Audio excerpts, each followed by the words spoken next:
Olá, bom dia a todos, sejam muito bem-vindos. Eu sou Inês Almeida e sou gestora da comunicação da Câmara de Comércio e Indústria Portuguesa e estou aqui como anfitriã deste webinar.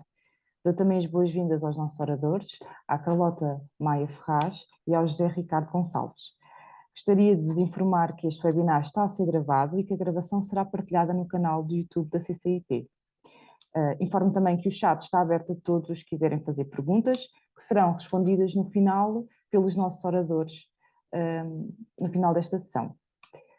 Para dar início a este webinar, passo então a palavra ao José Ricardo e desejo-vos a todos uma boa sessão. Muito bom dia a todos.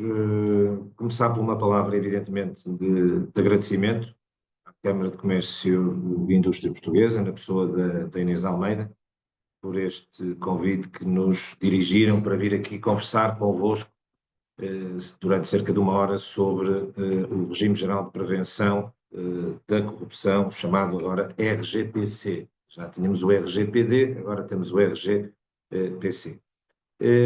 O nosso objetivo é, digamos, elucidar-vos sobre as regras principais que vieram introduzidas agora por este regime geral, que já foi publicado em dezembro de 2021.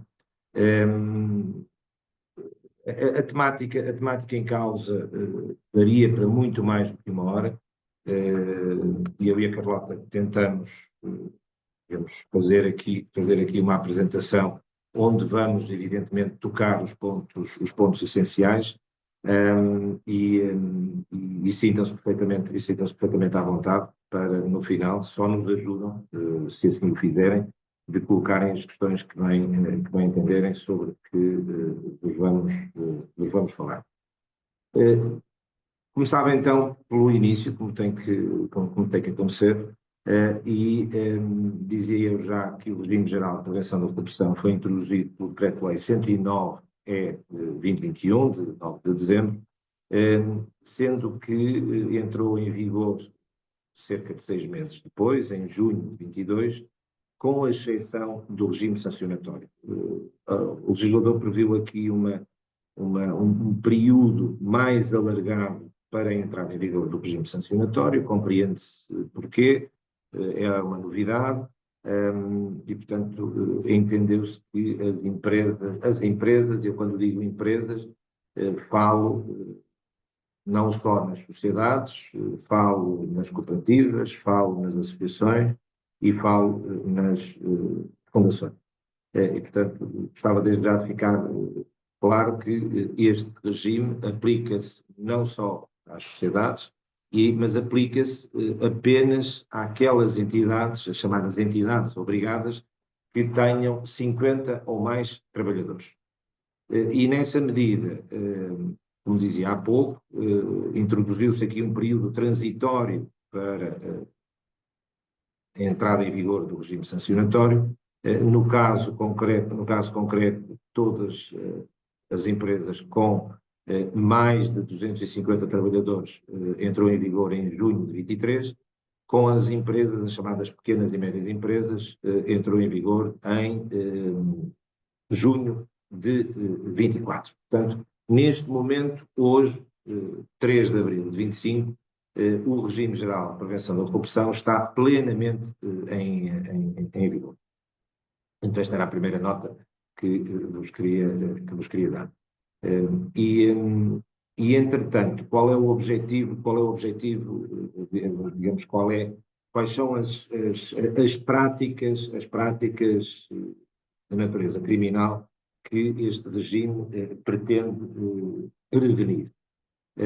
Estamos a falar não só de corrupção, estamos a falar também das chamadas infrações conexas. Estão aí listadas a participação económica em negócio, o abuso de poder, recebimento e oferta indevida de vantagem, o tráfico de influência, o famoso tráfico de influência, o branqueamento e a fraude na obtenção de subsídios. Portanto, há aqui um conjunto de infrações relativamente às quais o Regime Geral de Prevenção da Corrupção e as regras que institui e os mecanismos que neles estão previstos e sobre os quais eu e a Carlota vamos aqui partilhar convosco, ou os quais vamos aqui partilhar convosco, incidem sobre estes tipos de crime que aqui estão listados.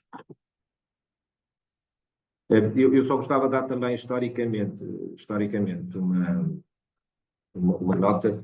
Este regime geral de prevenção da corrupção surge no âmbito da Estratégia Nacional de Combate à Corrupção 2024 e, portanto, uma das medidas que foi instituída foi realmente a do Regime Geral de Prevenção da Corrupção. Porque assim, no início é sempre uma nota histórica que me parece importante partilhar, para se perceber que isto não caiu, evidentemente, como não podia cair, não surgiu do nada, teve origem realmente neste mecanismo, nesta estratégia que foi delineada e da qual resultou a implementação deste normativo. É evidente que, como qualquer regulamentação, ela só tem sentido se estiver estabelecidos mecanismos sancionatórios e, no caso concreto, também tendo uma autoridade administrativa que a fiscaliza, que a supervisiona e que, em última instância, sanciona comportamentos desviantes das regras que estão previstas no Regulamento Geral de Prevenção da Corrupção. Esse mecanismo essa autoridade administrativa, neste caso concreto, chama-se Mecanismo Nacional Anticorrupção, abreviadamente, todos certamente, ou a maior parte já terá ouvido, abreviadamente o MENAC, e o MENAC é nada menos, nada mais do que uma entidade equiparada, no caso das instituições financeiras ao Banco de Portugal, no caso das instituições de seguros, do Instituto de Seguros, no caso da concorrência, a Autoridade da Concorrência, no caso da atividade farmacêutica, o Infarmed, e por aí fora. Portanto, não é mais nem menos do que uma autoridade administrativa que supervisiona, fiscaliza e, em última instância, sanciona. Tem, de forma muito sumária, damos daí nota quais são essas competências, fiscalizar o cumprimento das normas estabelecidas, definir o planeamento e o controle de fiscalização, emitir orientações e diretivas. Sobre essas orientações e diretivas, eu e a Carlota já vamos falar mais à frente, e também avaliar a aplicação do regime. Portanto, esta é a autoridade administrativa responsável como vos disse e repetindo, por fiscalizar, supervisionar e, em última instância, sancionar a aplicação, ou neste caso concreto, a não aplicação das regras previstas no regime geral de prevenção da corrupção. Vamos do próximo. Muito bem. Aqui chegados, e agora entrando concretamente nas traves 5 que compõem, que sustentam o regime geral de prevenção da corrupção, temos, por um lado, a adoção e a implementação de um programa de cumprimento normativo, por um lado. Temos, por outro lado, a implementação dos mecanismos de avaliação do programa de cumprimento normativo. Temos a implementação do procedimento de avaliação prévia, do procedimento de controle interno e a designação do responsável pelo cumprimento normativo. A questão do programa de cumprimento normativo é o chamado PPR, plano de prevenção, e eu diria que são estes cinco elementos fundamentais que compõem o regime geral de prevenção da corrupção e sobre os quais individualmente e eu e a Carlota iremos partilhar convosco algumas características específicas e aquelas que, dentro do tempo que estamos aqui com muito gosto a conversar convosco, entendemos serem de realçar mais uma vez, sem prejuízo de outras questões que possam, ou porque quem está connosco, evidentemente fico muito satisfeito quando vejo que estão 151 pessoas connosco e agradeço muito começarem amanhã a ouvir-nos sobre uma matéria que nem sempre é agradável de ouvir, principalmente logo pela manhã, mas dizia eu que não se inibam, por favor, de depois colocarem as questões que entenderem pertinentes. E, portanto, feita esta introdução, iniciaríamos por vos falar sobre o dito PPR, e nessa medida eu passava a palavra à Carlota. Bom dia a todos. No seguimento do que o José Ricardo adiantava, um dos principais pilares do regime geral de prevenção da corrupção é precisamente a adoção e implementação deste programa de cumprimento normativo. E o programa de cumprimento normativo tem aqui 4 pontos principais. O primeiro deles, a adoção do Plano de Prevenção de Riscos da Corrupção e Infrações Conexas, o chamado PPR. O segundo deles, o Código de Conduta, o Programa de Formação e, por último, o canal de denúncias. Dois destes instrumentos são, de facto, uma verdadeira novidade para a generalidade das empresas, desde logo o BPR e o canal de denúncias, porque, de facto, até agora não havia propriamente uma obrigação de implementação destes canais, ao contrário do que sucede, por exemplo, com o Código de Conduta e com o Programa de Formação, que são 2 instrumentos que estão perfeitamente generalizados e implementados na maioria das empresas em Portugal, mas que, de facto, com o surgimento deste regime geral de prevenção da corrupção, ganham aqui uma nova vertente, desde logo, nesta temática da prevenção da corrupção.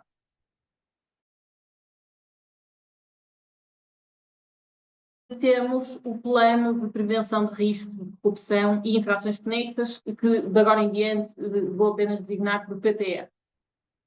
O PPR tem 2 pontos principais, que são esses que têm aí descritos, que é o primeiro deles, e desde logo, a identificação, a análise e a classificação dos riscos das situações que possam expor a entidade a atos de corrupção e infrações conexas, tendo sempre em consideração a realidade do setor em que a entidade está inserida e as áreas geográficas em que atua, porque, de facto, a realidade do setor de determinada entidade tem uma grande influência nos riscos a que essa entidade poderá estar exposta. E a segunda parte do PPR é precisamente a previsão e implementação das medidas preventivas e corretivas que permitam reduzir a probabilidade de ocorrência do impacto e o impacto desses riscos identificados na primeira parte do PPR. Portanto, o PPR tem estas 2 vertentes, uma primeira com a identificação, análise e classificação dos riscos e uma segunda parte com a identificação das medidas preventivas e corretivas que permitam mitigar esses riscos que tenham sido identificados. Ainda no âmbito do PPR, o Regime Geral de Prevenção da Corrupção determina que é necessário designar um responsável pela execução do PPR, que poderá ser o responsável pelo cumprimento normativo, que é uma figura de que o José Ricardo vos irá falar um bocadinho mais à frente. Para além disso, e conforme podem verificar, o PPR está aqui sujeito a alguns deveres, 3, dever de controlo, de revisão e de publicidade. Relativamente ao dever de controlo, traduz-se numa obrigação que é determinada no Regime Geral de Prevenção da Corrupção, que é a necessidade de elaborar 2 relatórios anualmente, digamos assim. Temos um primeiro em abril, deve ser elaborado sempre em abril de cada ano, que é o relatório de avaliação anual. E ainda um relatório em outubro, que é um relatório de avaliação intercalar, só quanto aos pontos e riscos que tenham sido identificados e classificados com um grau elevado ao máximo de risco. Portanto, há este, sujeito a controle, temos estes dois relatórios, um da avaliação anual, relativamente a todos os riscos identificados, é o PPE, relativamente à implementação, às medidas previstas, tenham sido adotadas, o grau de implementação, e ainda um relatório de avaliação intercalar, só relativo às situações identificadas como risco elevado ou máximo. Para além disso, está também sujeito à revisão. Portanto, o PPR deve ser revisto a cada 3 anos, ou sempre que se opere uma alteração na estrutura orgânica da sociedade que possa justificar uma revisão no menor espaço de tempo. E, por fim, temos ainda a necessidade de publicitar o PPR. Esta publicitação é do PPR e dos relatórios que falei no âmbito do e que deverá ser feito na página oficial de internet da entidade, assim como na página da intranet, e deve ser publicado no prazo de 10 dias a contar da revisão ou da publicação. Relativamente ao segundo ponto, aqui no âmbito do programa de cumprimento normativo, temos a adoção do Código de Conduta, que a generalidade das empresas já o tem e que se traduz no conjunto de princípios, de valores e regras de atuação dos dirigentes e dos trabalhadores em matéria de ética profissional, só que agora, no âmbito deste regime, é necessário que passe a ter em consideração as normas penais dentro da corrupção e as infrações conexas e ainda ter em consideração os riscos de exposição da entidade a estes crimes. E, portanto, aqui o que acontece é que o Código de Conduta, o que se determina é que este Código de Conduta seja elaborado tendo em consideração o PPR, portanto, os riscos que tenham sido identificados para aquela entidade em concreto e, de acordo com esses riscos e com o grau de exposição da entidade a esses riscos, elaborar o Código de Conduta. Para além disso, estabelece ainda que é necessário identificar as sanções disciplinares que podem ser aplicadas em caso de incumprimento das regras contidas no Código de Conduta e ainda a identificação das sanções criminais que estejam associadas a atos de corrupção e infrações conexas. Para além disso, e indo de encontro também ao que já sucedia com o PPR, também o Código de Conduta está sujeito aqui ao dever de controle, de revisão e de publicidade. Aqui o dever de controle traduz-se desde logo na necessidade e na obrigação das entidades de elaborarem, por cada infração que seja identificada, têm que elaborar um relatório do qual consta a identificação das regras violadas, a sanção aplicada e as medidas adotadas ou a adotar no âmbito do sistema de controle interno. Em segundo lugar, tem também, e à semelhança do que se sucede com o PPR, a necessidade de revisão a cada 3 anos, ou sempre que se opere uma alteração na estrutura orgânica que o justifique, e também a necessidade de publicar o Código de Conduta na página da internet e na página da intranet no prazo de 10 dias a contar da sua implementação ou revisão. À medida que vamos partilhando convosco aqui algumas ideias, também eu e a Carlota gostávamos de vos dar nota da experiência que temos tido na assessoria que vimos fazendo a vários clientes e uma pergunta habitual relativamente ao Código de Conduta quanto àquelas organizações que já o têm. Então vamos ter que fazer um Código de Conduta novo. Não vamos ter que fazer nenhum Código de Conduta novo. A única questão é que este Código de Conduta terá que ser atualizado, isto é, através da inserção das menções que a Carlota acabou de vos dar nota, sendo que a nossa sugestão tem sido que essas menções sejam da identificação das sanções penais, ou dos crimes e respectivas sanções, seja também das infrações disciplinares, seja feita por anexo com comissão para o mesmo. Portanto, é uma solução expedita. Sugerimos que também, aí sim, já no próprio texto do Código de Conduta, seja feita uma menção, digamos, às preocupações preventivas que a organização tem quanto a comportamentos que se traduzam em corrupção ou infrações conexas.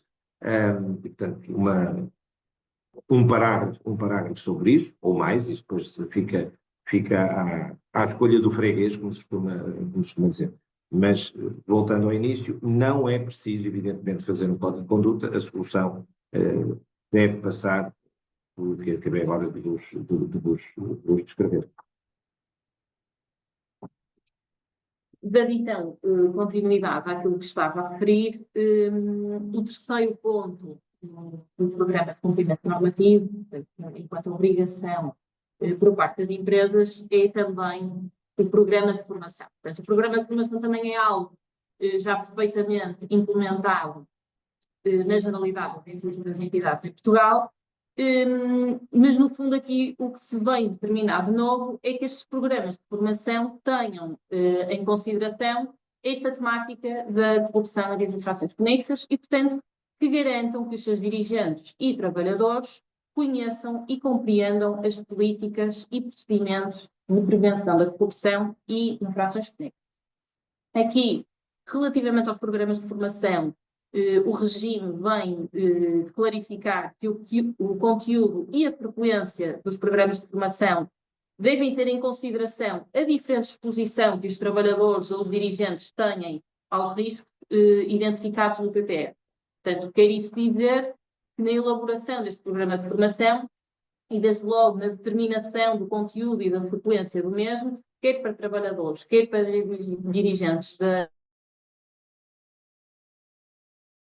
os riscos que tenham sido identificados e, portanto, de acordo com as necessidades que tenham sido identificadas, determinar o conteúdo e a frequência deste programa de formação.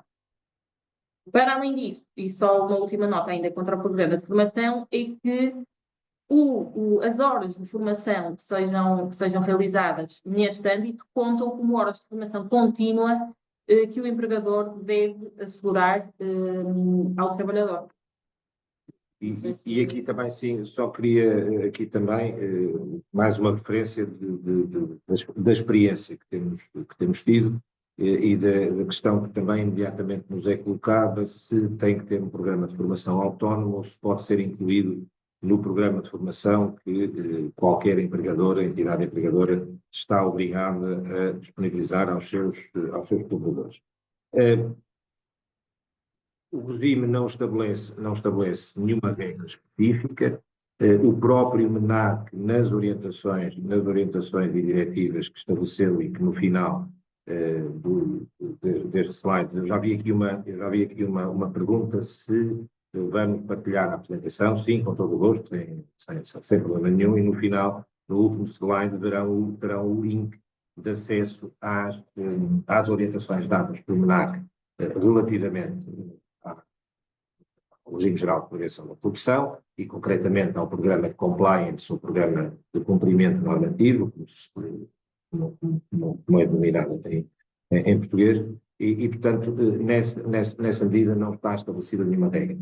Eu confesso que nós temos inclinado para sugerir que, relativamente a este programa de formação, exista uma autonomização quanto aos restantes digamos, componentes de formação, onde esteja devidamente identificada esta formação, devidamente estruturada, sendo que o MENAC já faz uma sugestão quanto à periodicidade dessa formação, com maior incidência no início da entrada do trabalhador ou no primeiro programa que seja feito sobre esta temática e, digamos, incidência, leia-se, horas de formação que vão sendo reduzidas à medida que os anos depois se vão seguindo. O MENAC propõe no ano de admissão ou no ano em que seja implementada pela primeira vez o programa de formação, se não me falha a memória, 6 horas de formação. Parece-me um pouco exagerado logo no início, mas isso depois vai sendo feito à medida, vai depender evidentemente de ser uma organização onde este tipo de comportamentos sejam mais ou menos suscetíveis, mas, portanto, o importante, perdão, o importante, tal como todas as outras componentes da formação, é ser feita uma formação à medida de cada uma das organizações e não necessariamente aqui, digamos, o esquema chapa 5 ou copy-paste. Isto é que era importante, porque, como todos sabemos, lá para a Alice não diria diferente, a componente de formação também aqui é absolutamente fundamental para sensibilizar os destinatários quanto à relevância de determinados comportamentos ou pela negativa de não adotar determinados comportamentos. Eram estas notas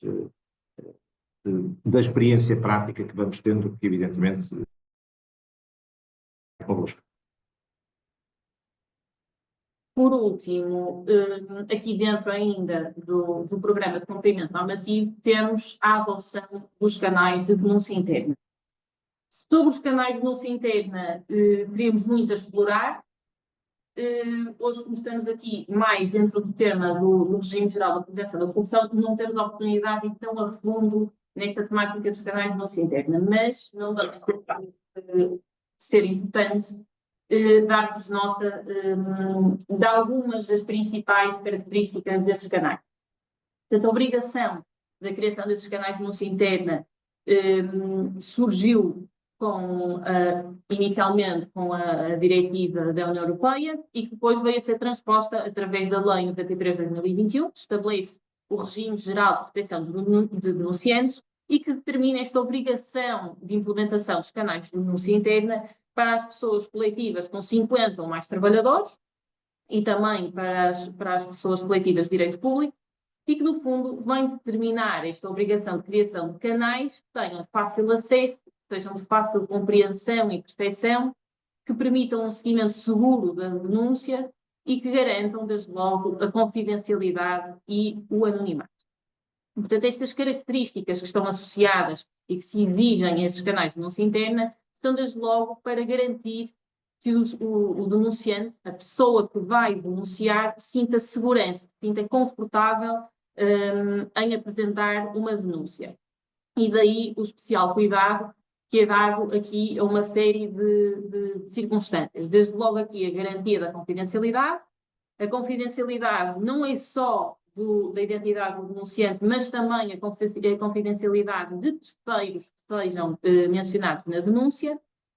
E a informação relativa às denúncias e à identificação do denunciante ou de terceiros é de acesso restrito às pessoas responsáveis pelo seguimento das denúncias e do canal de denúncia. Sendo que este dever de confidencialidade se estende a qualquer pessoa que, por alguma eventualidade, tenha acesso a qualquer tipo de informação da denúncia. Estas pessoas tenham este acesso dentro da entidade, mesmo que sejam as responsáveis pelos canais de denúncia, têm também de garantir a confidencialidade dessas informações. Relativamente ainda a esta questão da confidencialidade, releva esclarecer que pode ser eventualmente levantada por obrigação legal ou por decisão judicial, sendo que nestes casos em que haja, por exemplo, a divulgação da identificação do denunciante às autoridades competentes, esta divulgação deve ser precedida de informação ao denunciante, a não ser que essa informação ao denunciante possa comprometer a investigação ou o processo. Nesses casos, não é precedida essa divulgação às autoridades competentes, não será precedida de informação aos denunciantes. Para além disso, prevê-se ainda que estes canais de denúncia permitam a apresentação de denúncias por trabalhador e ainda que sejam feitas por escrito, verbalmente ou de ambos os modos. Sendo que, relativamente à denúncia verbal, sendo admitida, é necessário que as entidades assegurem que a sua apresentação pode ser feita por telefone ou por outros sistemas de mensagens de voz e, a pedido do denunciante, seja também realizada através de uma reunião presencial. Sendo que, se for feita através desta reunião presencial, terá de se garantir o registro através de uma gravação em suporte duradouro e recuperável ou então através da elaboração de uma ata fidedigna de forma a garantir o registro da denúncia. Para além disso, os canais de denúncia são operados por trabalhadores e ou pessoas que sejam, ou serviços externos que sejam designados para o efeito, e estas pessoas têm que garantir, obviamente, a independência, imparcialidade e a ausência de conflitos de interesses no exercício das suas funções. Portanto, aqui o que acontece é que o regime geral de prevenção não é de prevenção da corrupção, neste caso de proteção dos denunciantes, determina que os canais de denúncia interna podem ser operados externamente para efeitos de recepção da denúncia e depois o seguimento deverá ser feito internamente. Por fim, dar ainda aqui uma nota que é relativamente ao regime sancionatório, que é o regime sancionatório dos canais de denúncia interna. O que será aplicável será o do regime geral de proteção do denunciante. Nós daqui mais à frente iremos dar nota das características do regime sancionatório do regime geral de prevenção da corrupção, mas relativamente ao incumprimento de quaisquer obrigações respeitantes aos canais de denúncia interna, o regime sancionatório que será aplicável será o regime sancionatório previsto no regime de proteção de denunciantes. Não sei se querem acrescentar. Queria aqui, admito, alongar-me um pouco mais, matéria à qual também estou especialmente sensível, e só dar aqui duas ou três notas. Quando falamos dos canais de denúncia, temos que ter sempre presente que se há um denunciante que deve ser protegido, há também um denunciado que merece essa proteção. E isto para chegar aonde? Para chegar à denúncia anónima, por um lado, e para chegar ao cuidado, ponderação que deve haver na apresentação de uma denúncia. Se por um lado não se deve confundir confidencialidade com anonimato, e portanto confidencialidade era o que dizia Carlota, a confidencialidade tem que estar garantida, não é deve estar garantida, tem que estar garantida. Aquele ou aquela que é responsável pelo canal de denúncia tem que se sentir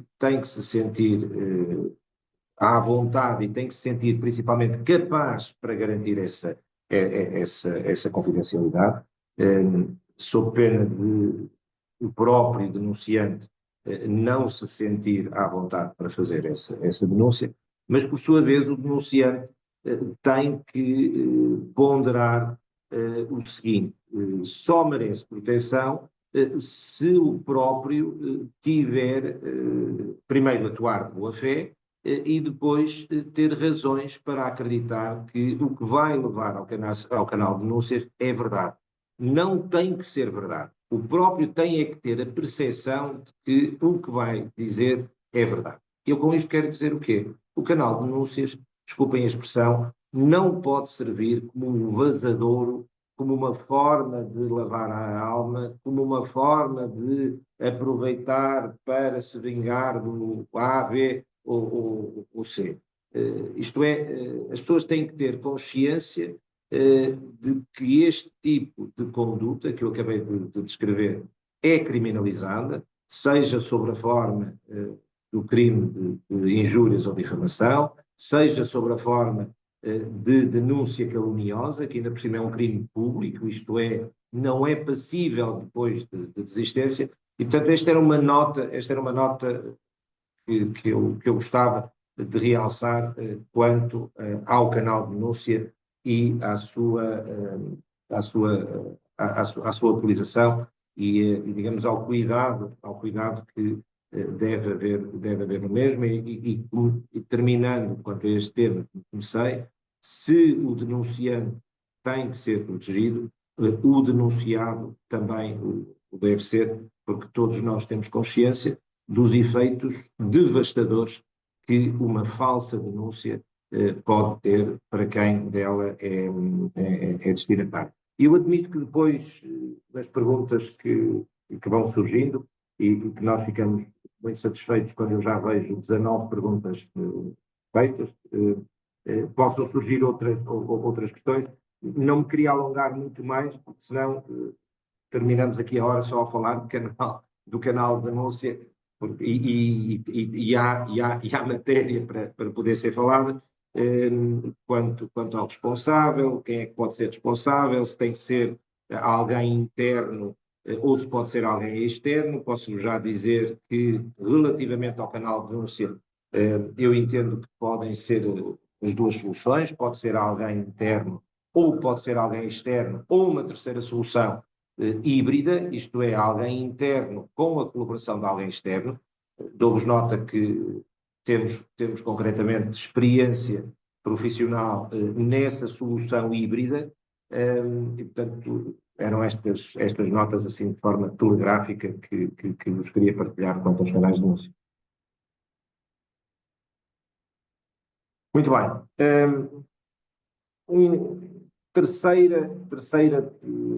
Terceiro elemento do programa de cumprimento normativo é a obrigação de existência de um responsável pelo cumprimento normativo. Na prática é alguém que vai ter a seu cargo a supervisão, coordenação e fiscalização interna do cumprimento das regras que eu e a Carlota tivemos aqui a oportunidade, ou vamos ter aqui a oportunidade de vos informar e de vos transmitir. Esta pessoa tem que ser um elemento de direção ou equiparado. Portanto, aqui não pode ser ninguém externo, e a tal solução híbrida que eu há pouco vos transmitia quanto aos canais de denúncia, aqui não pode existir. Portanto, tem que ser realmente um elemento de direção equiparado. Surpreendeu-me quando no outro dia uma responsável pelo cumprimento normativo de uma determinada empresa me dizia que consultou o MENAC, e o MENAC informou que o responsável pelo cumprimento normativo tinha que ser alguém que estivesse evidenciada a sua existência no registro comercial da própria organização. Ora, eu aí tenho as maiores dúvidas, com o devido respeito, que faça sentido. Isto é, primeiro, há entidades cujo registro comercial não é obrigatório. E, portanto, não faz sentido que, no caso das sociedades, haja um registro comercial, e, portanto, tenha que ser alguém que esteja no registro comercial, que só pode ser gerente, administrador ou, quem quiser voluntariamente, o procurador. Portanto, na prática, de acordo com esse entendimento, só podia ser uma destas duas pessoas, gerente ou administrador e procurador. Por outro lado, há, como digo, entidades cujo registro comercial não é obrigatório. Portanto, eu aí pergunto como é que resolveríamos o problema. A lei é bem clara, e, portanto, julgo que não há razão para fugir ao chamado, desculpem aqueles que não são juristas, mas não me ocorre outra expressão, ao chamado elemento literal da lei. O que é que está escarrapachado na lei? E o que está escarrapachado na lei é elemento de direção superior ou equiparado. Portanto, não vejo que tenha que ser um administrador, um gerente ou um procurador. Poderá ser, se a organização em si entender que assim deve ser, mas não tem que ser. Tem é que ter independência ou no desempenho das suas funções, e ter também autonomia decisória. Isto é, não tem que depender relativamente às temáticas relacionadas com o regime geral de prevenção da corrupção, não tem que depender de terceiros. E isso a lei também é muito clara quando fala em autonomia decisória. E exatamente para o exercício concreto dessa autonomia decisória, para não ser algo que fique só no papel, digamos assim, a lei reforça dizendo que tem que dispor da informação e dos meios humanos necessários para desempenhar essas funções. Portanto, nessa medida, destacava estas características que o responsável pelo cumprimento normativo tem que ter. E vamos perceber mais à frente, na parte final desta nossa conversa, vamos perceber que se por um lado é digamos, um direito, ou melhor, o responsável pelo cumprimento normativo tem um conjunto de competências e atribuições digamos, direitos, na medida em que tem que ter autonomia decisória, tem que dispor de informação, tem que dispor dos meios humanos. Por outro lado, tem também uma componente de responsabilidade relevante que o pode conduzir a ser sujeito num processo de contornação em caso de violação das regras inerentes ao regime geral de prevenção da corrupção. Quarto elemento, quarta trave, como eu costumo dizer, são os chamados procedimentos e mecanismos internos de controle. Portanto, nós temos o programa normativo, no programa normativo vimos o PPR, vimos o Código de Conduta, vimos o plano de formação e vimos o canal de denúncia. Aqui temos, depois de identificados no PPR, quais são os principais riscos de corrupção ou de infrações afins. Neste caso concreto, competirá à organização, porque evidentemente, tal como o regulamento ou a lei, não é suficiente estabelecer as regras. Aqui, identificados esses riscos, vai então a organização implementar políticas, modelos, métodos, procedimentos e boas práticas para prevenir a ocorrência dessas práticas e, portanto, fazê-la de forma, como está escrito, de forma ordenada, de forma eficiente e de forma transparente, estabelecendo também objetivos. Nesse mesmo link que partilharemos convosco, e onde constam as diretivas ou as orientações do MENAC, verão exemplos, e julgo que com isso já posso responder a uma das perguntas que vi passar, verão exemplos de documentos e da preparação de documentos concretamente quanto aos procedimentos e mecanismos internos de controle e o estabelecimento de objetivos, e os estabelecimentos de objetivos passará também pela sua planificação temporal, seja dentro dos 3 anos, como a Carlota convosco partilhou, deve ser o prazo de vigência do PPR, como também pode ser um período inferior, isto é, pode, sem qualquer problema, estabelecer-se que a revisão é feita no prazo máximo, não de 3 anos, mas, por exemplo, de 2 anos. E isto dentro da consagração dos objetivos. Depois temos os mecanismos de avaliação prévia. Os mecanismos de avaliação prévia não é nem mais nem menos do que a chamada ficha Know Your Client. Na prática, o que é que vem estabelecer o RGPC? Vem estabelecer a obrigação de a própria organização, antes de contratar, seja como fornecedor, seja como cliente, seja como em qualquer outra circunstância, deve fazer uma avaliação prévia do seu cliente. Essa avaliação será, digamos, o rigor e o pormenor vai evidentemente depender do nível de risco que essa própria organização, ou melhor, que a atividade que essa organização exerce tenha. Todos nós sabemos que há atividades com um risco diminuto e há outras atividades com um risco muito, muito elevado e, portanto,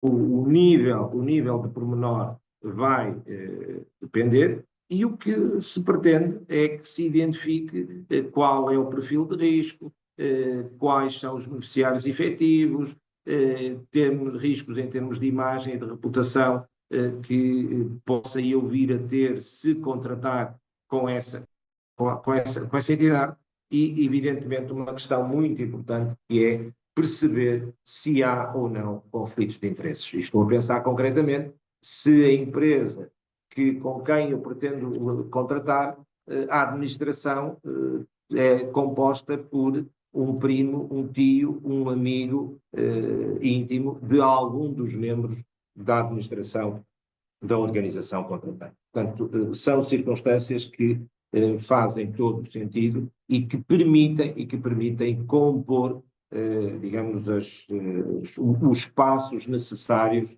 ao fim e ao cabo.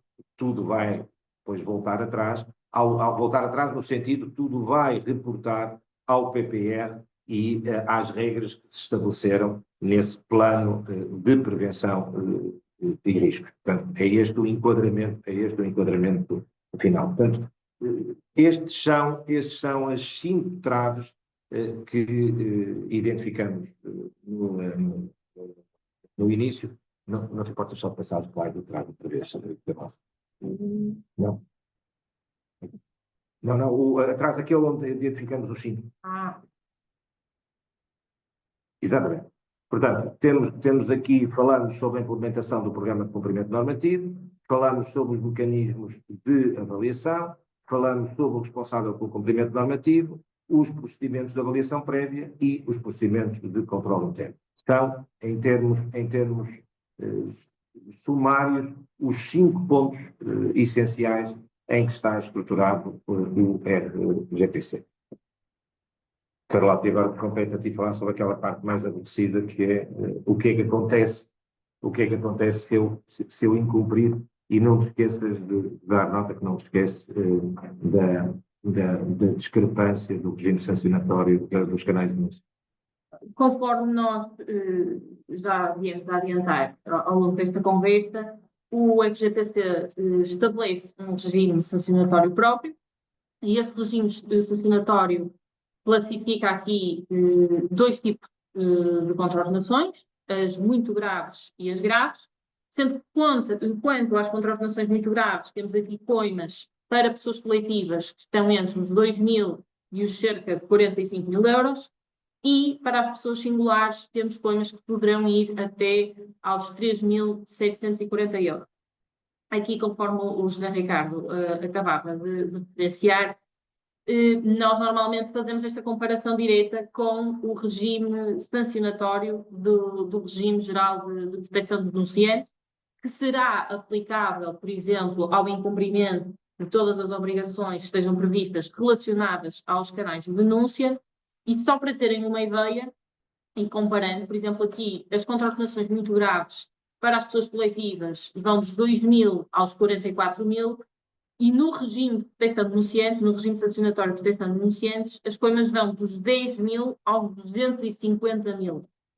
E, por exemplo, aqui quanto às pessoas singulares, temos um teto máximo de 3.740 para as contraordenações muito graves, enquanto que no regime sancionatório de proteção de denunciantes, as coimas podem ir até aos 25.000 euros. Já nas contraordenações graves, temos o limite mínimo de 1.000 e o máximo de 25.000 para as pessoas coletivas e um limite máximo de 2.500 para as pessoas singulares, sendo que, em comparação com a proteção de denunciantes, aqui as contraordenações graves para as pessoas coletivas têm o mesmo limite mínimo, portanto 1.000 euros, mas o limite máximo é de 125.000 euros. Portanto, aquilo ultrapassa em 100.000 euros o limite máximo deste regime sancionatório. Já no caso das pessoas singulares, aqui temos o limite máximo de 2.500, no regime de proteção de denunciantes podemos ir até aos 12.500 euros. Portanto, aqui também uma diferença de 10.000 euros para o limite máximo. Para além disso, o regime sancionatório estabelece ainda que nos casos de negligência os limites mínimos e máximos são reduzidos para metade, e ao contrário do que sucede com o regime sancionatório da proteção de denunciantes, não se prevê a punibilidade da tentativa. Portanto, no regime geral de proteção de denunciantes prevê-se a punibilidade da tentativa, portanto, os limites mínimos e máximos são também reduzidos para metade nesses casos. aqui não se prevê a punibilidade da tentativa, portanto, aqui a tentativa fica de fora. E, portanto, o que acaba por acontecer é que, apesar do regime geral de prevenção da corrupção determinar, no âmbito da adoção do programa de cumprimento normativo, aqueles 4 pilares principais, o PPR, o Código de Conduta, o plano de formação e a implementação do canal de denúncia, o que sucede é que os incumprimentos que estejam associados aos canais de denúncia terão necessariamente aqui coimas associadas muito mais pesadas do que relativamente aos outros instrumentos que se prevêem e que se prevêem que sejam cumpridos no âmbito deste regime. Relativamente às contraordenações em concreto que estão previstas, temos as muito graves, como vimos, que são desde logo a não adoção, a implementação do PPR ou a implementação em que faltam alguns dos elementos que tenham sido exigidos. Temos também a não adoção de um código de conduta ou a adoção de um código de conduta em que não se considerem as normas penais referentes à corrupção e infrações conexas, que estão aqui a novidade que este regime traz relativamente ao código de conduta. E temos também ainda a não implementação de um sistema de controle interno. Relativamente às contraordenações graves, temos desde logo todas as demais obrigações relacionadas com a revisão, publicação e comunicação, tanto do PPR como do Código de Conduta, que consubstanciam, neste caso, as contraordenações graves. Sendo certo que, conforme podem verificar, não surge aqui nenhum incumprimento relativo aos canais de denúncia, que são previstos no âmbito do outro regime, e parece-nos também, da análise que fizemos, que fica de fora, desde logo, qualquer tipo de incumprimento que esteja associado ao programa de formação. De facto, temos aqui a referência ao PPR, a referência ao Código de Conduta, relativamente ao canal de denúncia, há um regime próprio, e o programa de formação, dentro do programa de cumprimento normativo, o programa de formação parece que fica esquecido, neste caso. Muito bem. E dávamos por último nota de quem é ou quem pode ser responsável pela prática de infrações que darão lugar às respectivas contravenções e no final, como a Carlota acabou agora de nos explicar, da aplicação das coisas. A lei estabelece 3 possíveis responsáveis em determinadas circunstâncias, inclusive de forma cumulativa. Em primeiro lugar, temos as próprias pessoas coletivas, ou as entidades equiparadas, ou as chamadas entidades obrigadas, isto é, quando as infrações sejam praticadas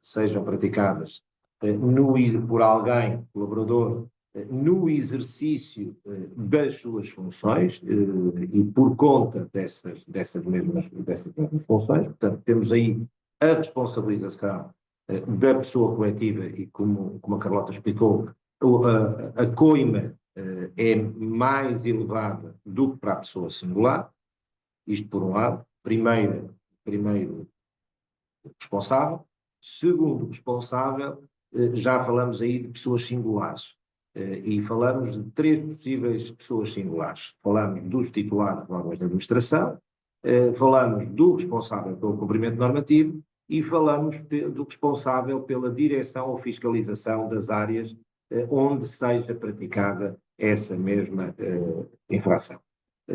O caso do titular do órgão de administração é claro, administrador ou gerente. O responsável pelo cumprimento normativo é claro também, será aquela pessoa sobre a qual vos falei. Relativamente ao responsável pela direção ou fiscalização, estamos a falar, por exemplo, do diretor financeiro ou da diretora comercial, onde tenha acontecido a infração às regras que eu e a Carlota nos acabamos de descrever. E nesse caso concreto, se essas infrações ocorrerem com culpa, isto é, independentemente de ser com dolo ou de forma negligente, O importante é que as pessoas em causa tinham conhecimento das regras que deviam implementar, sabiam da sua existência e entenderam não praticar os atos destinados a pôr cobro ou nem permitir que essas infrações acontecessem. Então, temos aqui o segundo grupo de potenciais responsáveis e o terceiro e último grupo desses mesmos responsáveis. Passa-se o próximo, por favor.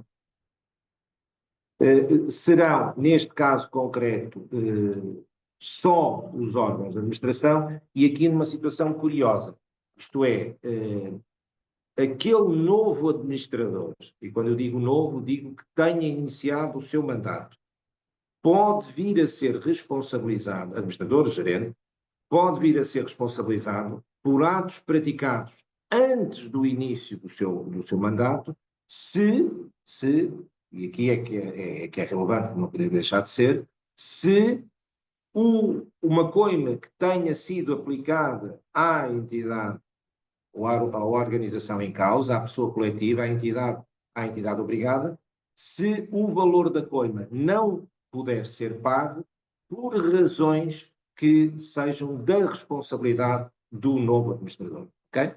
Portanto, gostava de dar nota, não é muito habitual a previsão desta responsabilidade. Repito, o administrador, quando toma conhecimento, o novo administrador, quando toma conhecimento da decisão de aplicação de uma coima, passa a expressão, vai à caixa e o dinheiro que lá estava não o destina para aquele pagamento, mas vai destinar para outro pagamento qualquer, ou até vai à caixa e já não existe porque, por sua responsabilidade, tornou-se insuficiente o montante disponível para pagar aquela coisa, aí também será responsabilizado e será responsabilizado a título subsidiário, isto é, se as outras entidades que atrás falei não puderem ser responsabilizadas. Portanto, eram estas as notas quanto aos três potenciais responsáveis que temos neste caso concreto.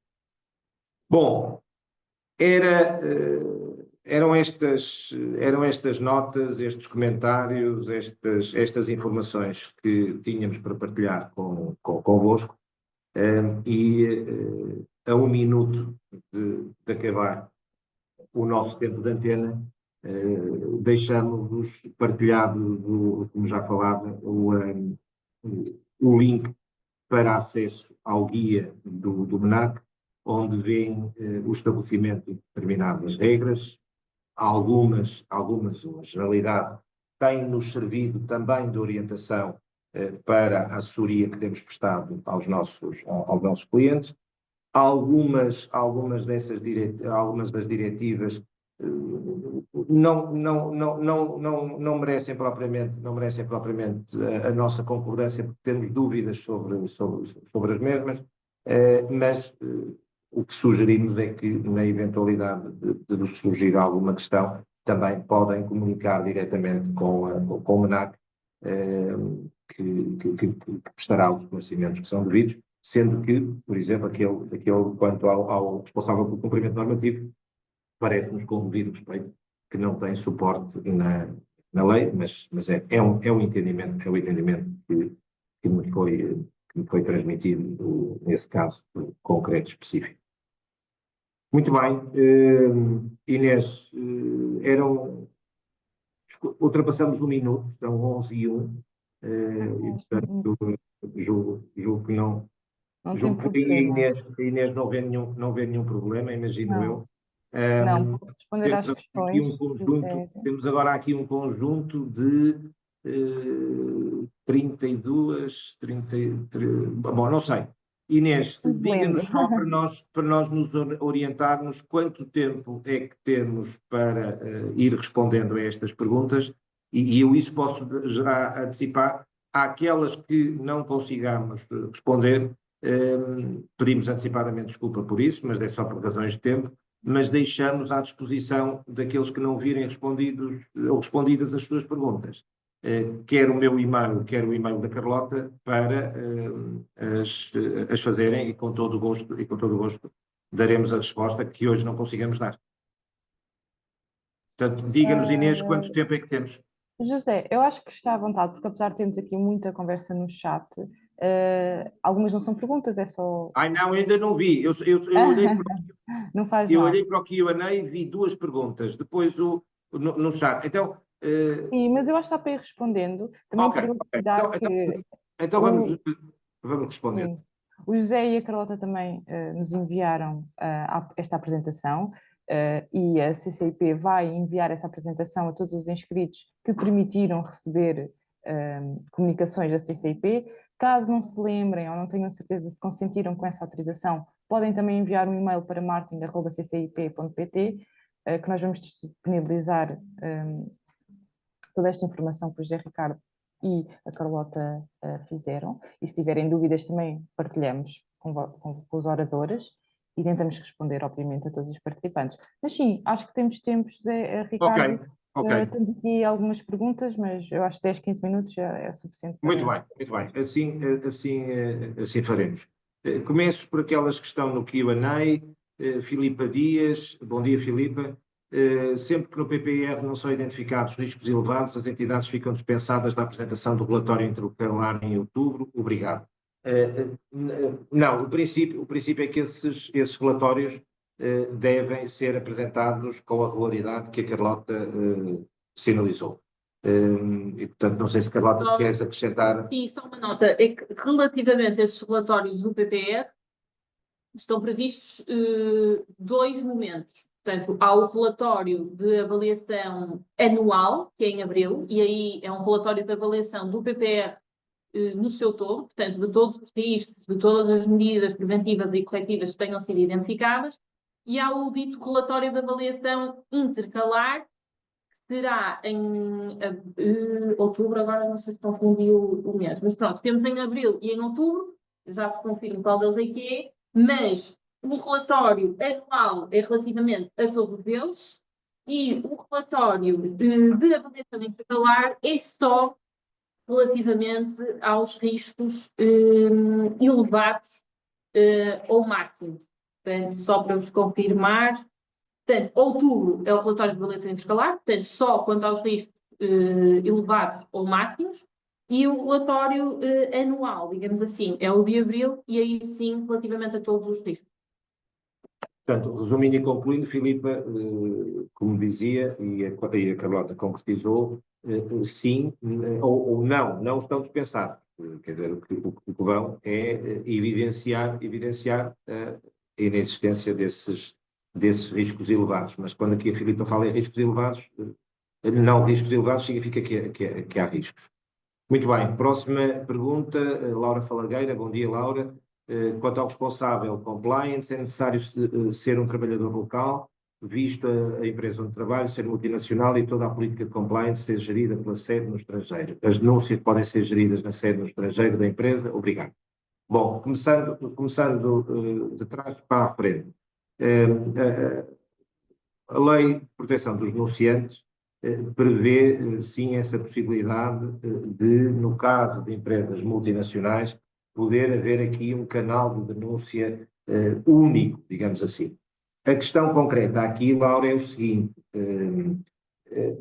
o que tem é que ser disponibilizado ao potencial denunciante um interlocutor que perceba a sua língua, o consiga entender e estar devidamente identificado para saber com quem vai falar. O denunciante precisa de saber que é com o Sr. A ou com a Sra. B, independentemente de estar na Alemanha, na China, em França, e que esse senhor ou essa senhora o entendem, com quem pode falar, como dizia a Carlota, pessoalmente ou por escrito. Portanto, essa é a primeira nota quanto à sua segunda pergunta. Quanto à primeira pergunta, se o responsável pelo compliance tem que ser um trabalhador local. Laura, eu aqui diria desejavelmente sim. porque a lei diz que é o elemento superior de direção e da organização.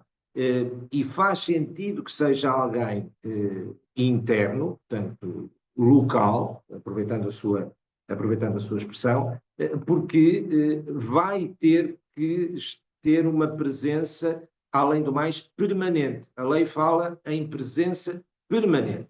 E, portanto, nessa medida, entendemos que, ao contrário do que acontece no canal de denúncias, quanto ao responsável pelo canal de denúncias, aqui entendemos que sim, que deve ser um colaborador local. Agora por quê?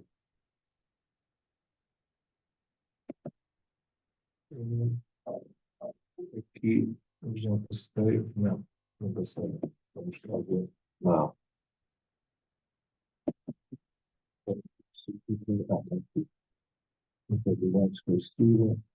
Adriana Oliveira, bom dia, Adriana. Só na passada semana atingimos os 50 colaboradores, como faço a inscrição no MENAC, tentei fazer no site do MENAC, mas enviaram um e-mail informático que era enviado o acesso para o e-mail registrado no Instituto de Segurança Social, mas até agora não recebi nada. Existe algum prazo para, após atingir os 50 colaboradores para a inscrição? Muito obrigado. Adriana, esta questão é pertinente e explico porquê. Se se tratar de uma entidade de natureza privada, não está obrigada a fazer essa comunicação ao MENAC. O MENAC fez circular uma informação inicialmente de uma obrigação até o dia 28 de dezembro, se não me falha a memória, e depois alargou para o dia 14 de fevereiro. Nós entendemos que essa obrigação impõe-se apenas às entidades públicas. No entanto, entendemos, e isso temos sugerido aos nossos clientes, que façam na mesma a comunicação, isto é, o depósito, concretamente, do PPR junto do MENAC. Portanto, no caso concreto, não entendemos que não há um prazo, não há obrigação. O que sugerimos é, logo que tenham preparado, que já há obrigação dessa preparação e já há atenção por não existência do PPR desde junho do ano passado, logo que tenham esses elementos preparados, o PPR, o plano de formação, o código de conduta e a evidência do canal de denúncia, devem sim submeter ao MENAC, porque dessa forma evidenciam o empenho na realização, o empenho, a responsabilidade e o cuidado na realização ou no cumprimento das regras que estão estabelecidas no RGPC. Temos aqui a Carla Gonçalves. Bom dia, Carla. Entendo que deverá ser o responsável pelo cumprimento normativo, o responsável geral pela execução, controle e revisão do plano de prevenção de risco de infrações, segundo a orientação, tal. Designação do responsável pelo cumprimento, ver anexo, página 3, sim. Assim não poderá ser um diretor de qualidade, mas um diretor de compliance. Advogado poderá ser, ou então será este não existir, pode ser o diretor-geral ou elemento da administração. Mais uma vez, Carla, pode ser, digo desde já, que não podem ser elementos externos. Portanto, quando a Carla fala em advogado, se não for o advogado, chamemos-lhe interno da empresa, interno no sentido de trabalhador in-house lawyer, salvo nessas circunstâncias, não pode ser. Portanto, não pode ser um prestador de serviços. Insisto, elemento de direção superior ou equiparado. Quem pode ser internamente, quando diz se pode ser o diretor de compliance, se pode ser o diretor-geral, se pode ser um elemento da administração, se pode ser um outro qualquer diretor, sim, vai depender depois de decisão interna, de se entender, de se perceber quem é que é a pessoa mais adequada para o efeito. É evidente que, para o exercício destas funções, faz sentido que o responsável tenha formação jurídica, mas não é algo que seja obrigatório, porque não está impedido de ter alguém que o possa assessorar. Portanto, pode ser o diretor financeiro, pode ser um outro elemento de direção, sem formação jurídica, mas que, a seu devido tempo e sempre que precise, possa recorrer a essa informação. Depois vejo aqui um participante anónimo. Peço desculpa ao participante anónimo, que além de mais não o posso cumprimentar, mas de qualquer das maneiras, deixe-me ver se há alguma razão para se apresentar como participante anónimo. Entendo que deverá ser o registro, o responsável geral de execução, controle de revisão do plano de prevenção, designação do responsável pelo cumprimento. Então não. É a mesma pergunta da Carmen. É a mesma pergunta da Carmen, sim, senhor.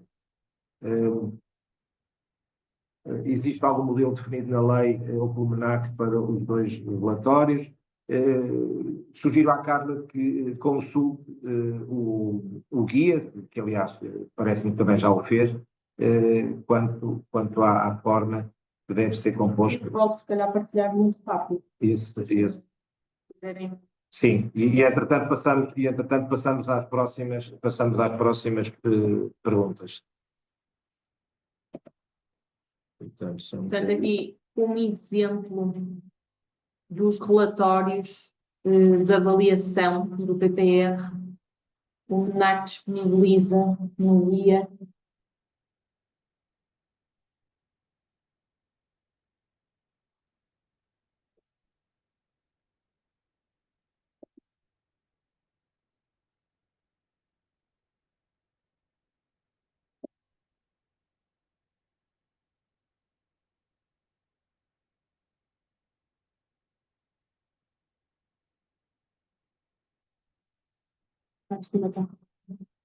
Enquanto procuro, Sandra Oliveira, bom dia, Sandra. O relatório de controle do PPR realizado em abril refere-se à situação da empresa especificamente nesse mês, ou trata-se de uma análise do ano anterior? Peço desculpa, estava aqui só à procura disto. Portanto, aqui temos o modelo para a identificação e análise dos riscos. Portanto, é sempre feito por departamento, unidade orgânica, um macroprocesso. Temos as funções, os riscos, temos as medidas preventivas, e depois temos a probabilidade ocorrente, o impacto previsível e a graduação. E depois temos aqui a de recolha e análise de informação, portanto, verificação da execução do PPR, em que temos aqui as medidas preventivas, se está adotada, a eficácia dessas medidas foram adotadas 2 razões para não adoção, e depois as medidas corretivas a adotar. Páginas 49 e 50 do guia. Carlota, o relatório de controle PPR realizado em abril refere-se à situação da empresa especificamente nesse mês, ou trata-se de uma análise do ano anterior? É relativamente a uma análise do ano anterior. Portanto, em abril de cada ano, ou seja, anualmente, é feita uma análise de implementação do PPR e, no fundo, para verificar a semelhança do que vos aparecia agora nessa tabela, de que forma é que foi implementado e em que estado é que está o PPR. Portanto, em abril, vamos imaginar, em abril de 2025, será referente ao ano anterior de implementação desse PPR. Depois o Carlos Monteiro, bom dia Carlos, a formação tem de ser realizada por entidade certificada, pode ser com recurso a membros da empresa com competência para o efeito, não tem que ser formação certificada, pode ser com recurso a membros da empresa com competência para o efeito, ou pode ser com recurso a entidades externas que não têm que ser certificadas. Partilhando a nossa experiência, eu e a Carlota temos já feito e participado em vários programas de formação e não somos formadores certificados. A Adriana, portanto, está aqui outra vez a pergunta da Adriana, que já respondi.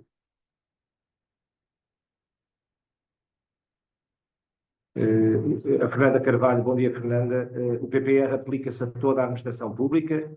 Sim, aplica-se a toda a administração pública, porque aqui a lei não faz a diferença de ter mais ou menos 50 trabalhadores. A lei só faz a diferença quanto aos 50 trabalhadores, quer quanto às pessoas de natureza privada, quer quanto às chamadas, para eu não me enganar, setor empresarial do Estado. Portanto, quanto a todas as restantes entidades públicas, sim, aplica-se, independentemente do número que é. Bom dia.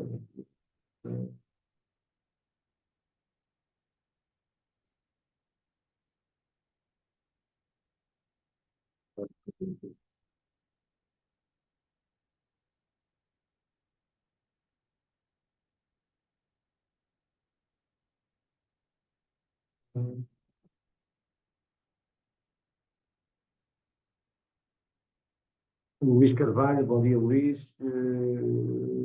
Não, aqui é um esclarecimento do Luís dado à Adriana Oliveira. Carla Gonçalves, bom dia. Existe algum modelo definido preliminar para a edição de relatórios? Esse também já tínhamos falado.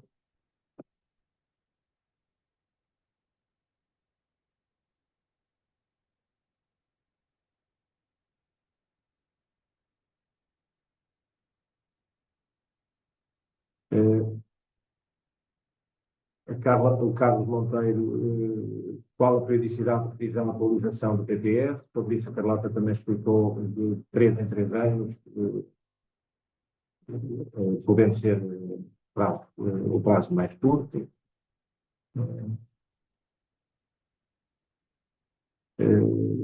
Alguém faz aqui uma pergunta que não consigo identificar. O responsável pelo cumprimento normativo tem que ser nomeado pela sociedade? Sim. Sujeito à ata, por exemplo, não tem que haver nenhuma ata. São, como disse, colaboradores internos ou administradores ou gerentes. Miguel Caetano, bom dia, Miguel. Existe algum canal de denúncia externo às entidades, um canal direto ao MNAC ou outro? Sim, há 2 tipos, digamos, há 3 formas de denunciar. Há o canal interno, há o canal externo, que são todos aqueles canais, Assembleia da República, Procuradoria-Geral da República, Tribunal Constitucional, e por aí fora. E depois há a comunicação pública aos órgãos de comunicação social.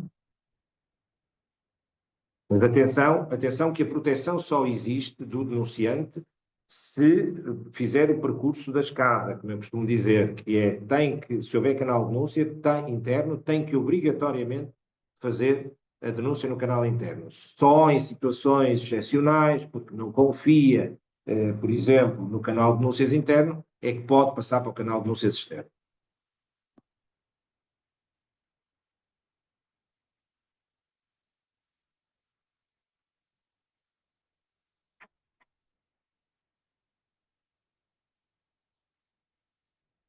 Aproveito para agradecer à Carla, bom dia Carla, que mostra aqui o seu apreço pela exposição que nós fizemos. Muito obrigado, que nos deixa sempre satisfeito.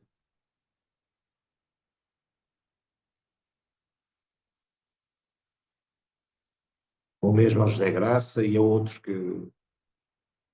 Carlota, fico muito satisfeito. Vais ver, temos aqui muitas referências agradáveis quanto à nossa apresentação. A Gabriela também. Muito obrigado a todos. Deixem-me só ver se por acaso faltam aqui mais algo que eu queria falar.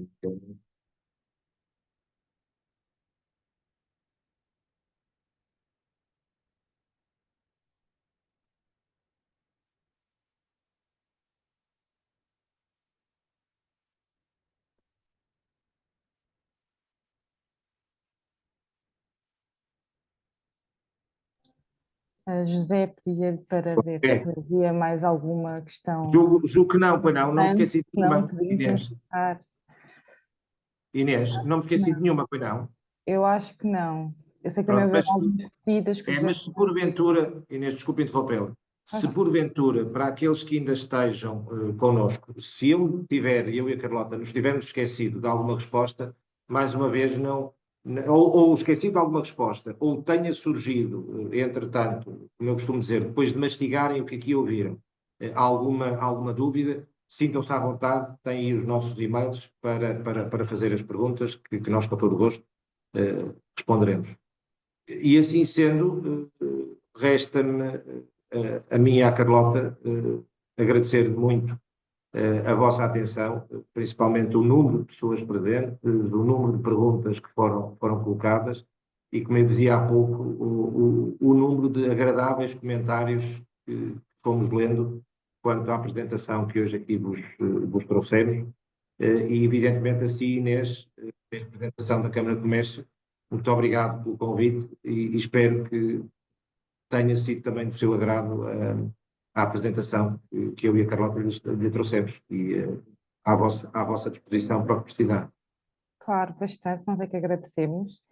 Estamos a chegar ao fim deste webinar, mas muito obrigada aos nossos oradores, que trouxeram um tema bastante interessante, como vimos, para muita gente, que traz muitas questões e que é preciso ser respondido.